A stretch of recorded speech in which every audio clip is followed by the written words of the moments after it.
नमस्कार प्यारे बच्चों। आज मैं इस वीडियो में क्लास 9th यूपी बोर्ड के जो छात्र हैं उनके सिलेबस में निर्धारित गद्य खंड के अंतर्गत काका कालेलकर की रचना है निष्ठा मूर्ति कस्तूरबा।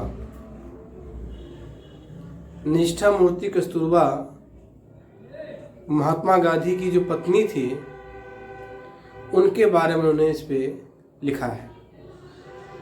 और मैंने आपको इससे पूर्व काका कालेलकर की जीवन परिचय पढ़ने के लिए कहा था, आपने पढ़ा भी होगा। और निष्ठा मूर्ति कस्तूरबा पाठ का अध्ययन करने के लिए आपसे कहा गया था। उम्मीद है आपने अध्ययन किया होगा। अगर नहीं किए हैं तो पाठ को जरूर पढ़िए। आज हम इस वीडियो में निष्ठा मूर्ति कस्तूरबा की जो महत्वपूर्ण गद्यांश हैं, एक गद्यांश के से संबंधित जो 3 क्वेश्चन पेपर में आते हैं, लेकिन किताब में 4 दिया हुआ है तो हम 4 के उत्तर आपको बताएंगे। तो आपको जो महत्वपूर्ण है गद्यांश उसके उत्तर आपको हम बताने जा रहे हैं।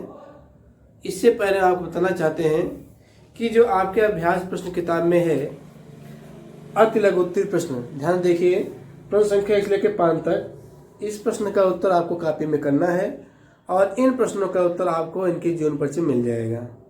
जीवन परिचय पढ़ेंगे तो आपको वहाँ मिल जाएगा, ठीक है। इसके बाद आता है ये लघुत्तरीय क्वेश्चन नहीं आते हैं। आइए दीर्घोत्तरीय में आइए देखिए, निम्नलिखित अवतरणों के आधार पर दिए गए प्रश्नों के उत्तर दीजिए। तो इसमें जो है आपके सिलेबस में इसमें पुस्तक में जो है ये 5 गद्यांश दिए हुए हैं। इसमें जो खा वाला है वो महत्वपूर्ण है। तो हम जो है खा की जो है यहाँ पर जो उससे गद्यांश संबंधित प्रश्न है उसका उत्तर हम आपको बताएंगे। तो पहले हम जो है इस गद्यांश को पढ़ते हैं, समझते हैं और फिर प्रश्न को पढ़ते हैं और फिर प्रश्न को समझते हैं, प्रश्न में क्या पूछा जा रहा है, तो उसके अनुसार हम समुचित उत्तर देते हैं। आइए पढ़ते हैं। दुनिया में अमोघ शक्तियां हैं, शब्द और कृति। इसमें कोई शक नहीं कि शब्दों ने सारी पृथ्वी को हिला दिया है, किंतु अंतिम शक्ति तो कृति की है। महात्मा जी ने इन दोनों शक्तियों को असाधारण उपासना की है। कस्तूरबा ने इन दोनों शक्तियों में से अधिक श्रेष्ठ शक्ति कृति की नम्रता के साथ उपासना करके संतोष माना और जीवन सिद्धि प्राप्त की। तो मैं आपको एक संक्षिप्त बता दूं, इसमें यह कहा गया है कि अगर मनुष्य वचन और कृत मतलब कार्य कर्म, अगर दोनों में समानता हो जाए, यानी जो मनुष्य कहता है और उसको करके दिखाए, तो वह हमेशा संसार में विजय प्राप्त करता रहेगा। लेकिन अक्सर क्या होता है, हम लोग कहते कुछ हैं और करते कुछ हैं, दोनों में समन्वय नहीं होता है। लेकिन महात्मा गांधी और उनकी जो पत्नी कस्तूरबा थी, दोनों के वचनों में और उनके जो कर्म थे, जो वचन कहते थे उसे करके दिखाते थे। और महात्मा गांधी के बारे में आपने सुना ही, महात्मा गांधी ने देश को आज़ाद दिलाने में कितना अपना अमूल्य सहयोग दिया। न तलवार से न बंदूक से, केवल अहिंसा के बल पर, ईमानदारी के, सत्यवादी के बल पर उन्होंने देश को आज़ाद दिलाया, ठीक है। तो उनकी जो पत्नी कस्तूरबा थी, जिसके बारे में काका कालेलकर ने इनके बारे में लिखा है कि बड़ी ही निष्ठावान थी, बड़ी संयमी थी, बड़ी ही ईमानदार थी, बड़ी सदाचारी थी। यानी जो एक नारी के अंदर अच्छे गुण होने चाहिए वो सब जो है कस्तूरबा के अंदर विद्यमान थे। तो इसमें मैंने आपको बताया कि मनुष्य को जो चीज़ वह कहे अपने जीवन के अच्छे के प्रति, जो वचन है उसे वह करके दिखाए, तो निश्चित उसका जीवन जो है सफल हो जाता है और वह जो चाहता है उसे प्राप्ति भी कर लेता है। ऐसे बहुत सारे उदाहरण पड़े हुए हमारे इतिहास में कि जिसने जो ठाना और किया वो सफल हो गया, अपना नाम अमर कर गया।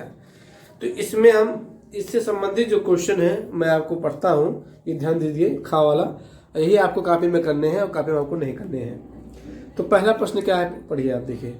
उपयुक्त गद्यांश के पाठ लेखक का नाम लिखिए। तो इस गद्यांश का पाठ का नाम क्या लिखेंगे, ये मैं लिख दिया है, निष्ठा मूर्ति कस्तूरबा, ठीक है। उसके बाद पूछा है लेखक का नाम लिखिए। लेखक का नाम लिखिए काका कालेलकर, ठीक। और उसके बाद जो दूसरा प्रश्न कह रहा है इसमें, ध्यान दीजिए, रेखांकित अंश की व्याख्या कीजिए। ये जो आप पैराग्राफ देख रहे हैं गद्यांश का, तो जो पंक्तियों के वाक्यों के नीचे अंडरलाइन किया हुआ है उसकी व्याख्या लिखनी है। जो अंडरलाइन किया हुआ मैं पढ़ देता हूँ। दुनिया में दो अमोघ शक्तियां हैं, शब्द और कृति। इसमें कोई शक नहीं कि शब्दों ने सारी पृथ्वी को हिला दिया है, किंतु अंतिम शक्ति तो कृति की है। महात्मा जी ने इन दोनों शक्तियों की असाधारण उपासना की है। इसकी व्याख्या लिखना है। तो मैंने व्याख्या आपके सामने लिखा है, देखिए। लेखक कहता है कि इस संसार में दो अचूक शक्तियां हैं, ठीक है। एक है वचन यानी वाणी, दूसरा है कर्म, ठीक। ये शक्तियां इसलिए अचूक हैं क्योंकि ये कभी निष्फल नहीं जाती अगर इनके सच्चे ढंग से इसका पालन किया जाए। यदि मनुष्य में उसके वचन और कर्म का समन्वय हो जाए, यानी दोनों का मेल हो, यानी जो आदमी कहता है उसे करे भी, उसे अंजाम दे, तो संसार में के कठिन से कठिन लगने वाले कार्य पर विजय प्राप्त कर सकता है। महात्मा गांधी जी ने इन दोनों शक्तियों को अपनाया और असंभव कार्य को संभव करके दिखाया। जो आपको मालूम है महात्मा गांधी जी ने क्या योगदान किया देश के लिए। इसके बाद आइए फिर तीसरा प्रश्न क्या कह रहा है कि शब्द और कृति का आशय स्पष्ट कीजिए, यानी इन दोनों का मतलब क्या होता है। तो मैंने लिखा है शब्द और कृति में शब्द का आशय है व्यक्ति के वचन से, व्यक्ति के वचन जो आदमी कहता है वाणी से, और कृति का आशय है कर्म से है, ठीक है। शब्द का आशय उसकी वचन से, उसकी वाणी से, और कृति का आशय उसके कर्म से है, ठीक। फिर आइए देखिए चौथा प्रश्न क्या लिखा है। शब्द और कृति में से किसकी शक्ति श्रेष्ठ है। आप बताइए। वाणी से आदमी कुछ भी कह देता है, लेकिन कर्म जो महान होता है। तो इसमें शब्द और कृति में से किसकी शक्ति श्रेष्ठ है। कृति की। किसकी। कृति की। अब गद्यांश पढ़ेंगे इसमें लिखा हुआ है, देख लीजिए। कस्तूरबा ने इन दोनों शक्तियों में से अधिक श्रेष्ठ शक्ति कृति की नम्रता। कृति।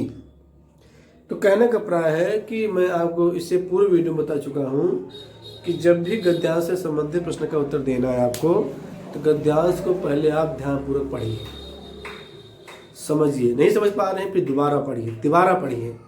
जब तक गद्यांश में क्या कहा जा रहा है, जब आपकी समझ में आ जाएगा क्या बातें कही जा रही हैं, तब उसके बाद प्रश्न पढ़िए और प्रश्न को समझिए, और प्रश्न को समझने के बाद फिर गद्यांश में से ही उसका उत्तर ढूंढिए। अपने आप जो है समस्या सॉल्व हो जाएगी। लेकिन आपको कोशिश करनी पड़ेगी, क्योंकि कोशिश करने वाले कभी हार नहीं होती है। ये मैंने आपको ये बताया। तो आपको यही जो खा वाला खंड है ये कॉपी में करना है। ये मैंने आपको लिख के दिखा दिया हूँ, और मुझे उम्मीद है कि यह वीडियो आपको ज़रूर पसंद आएगा। अगर पसंद आए लाइक कीजिए, और इस वीडियो को लोगों को शेयर कीजिए, इससे अधिक से अधिक लोग इस ज्ञान से लाभान्वित हो सकें। आज के लिए बस इतना ही। जल्द ही मैं नए वीडियो के साथ उपस्थित होता हूँ। तब तक के लिए आप सबको धन्यवाद।